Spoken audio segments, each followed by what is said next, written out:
I'm sorry, Mr. Constantine. It's bad news. This book shows us that you can't outrun your demons. The best we can do is face them, because if we don't, they'll catch up and consume us. Although there are many ways to face them. I gotta be honest, this was one of the best reads I've had in a while. And even though I don't consider myself an expert in Hellblazer comics, I do think I know and understand the character of John Constantine. You see, I haven't read so much of Hellblazer, but what I've read are the defining moments of his character development. And so I can tell you that if you want, you could start reading from this book.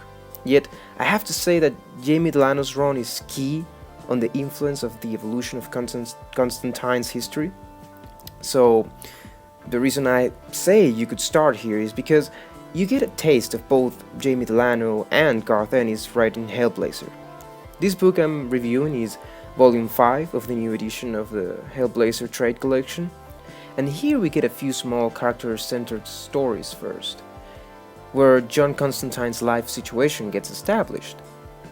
They are a bit slow, but trust me when I say that they're pretty fucking great, okay? And that's good, because then comes the Dangerous Habits arc, and that is a powerhouse. Funny enough, it's addictive.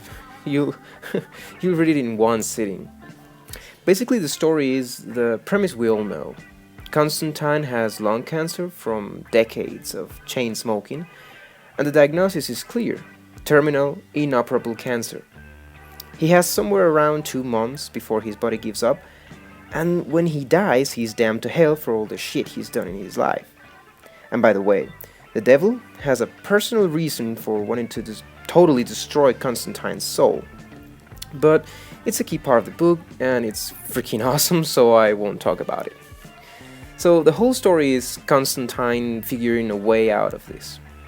And we get to see all the stages of his suffering.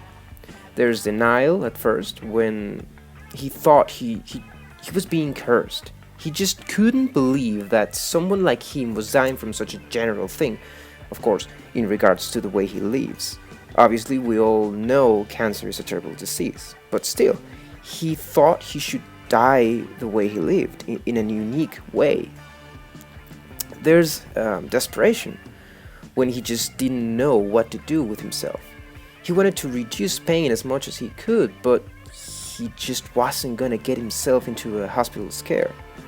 There's depression when he just quits everything.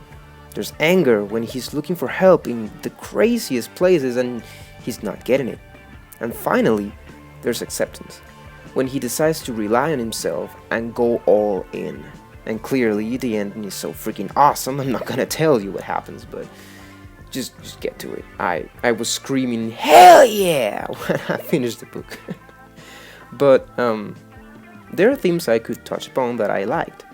For example, the religion aspect is really interesting because I'm a Catholic, and I'm not an idiot, okay? If I think I'm gonna get offended, I just don't read it. People are free to say and believe whatever they want, so there's no point in ranting.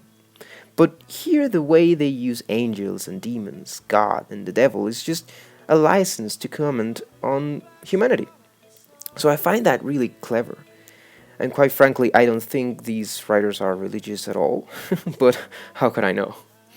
Then there's the little 2-page politics rant that, if you're not paying attention, you could miss it. Although the entire book is heavy on commenting about politics. So, yeah, for example, here's a quote. "Your power is just like magic, because it doesn't exist unless enough people believe in it. In a way, that's what I've been fighting all these years. Just believe."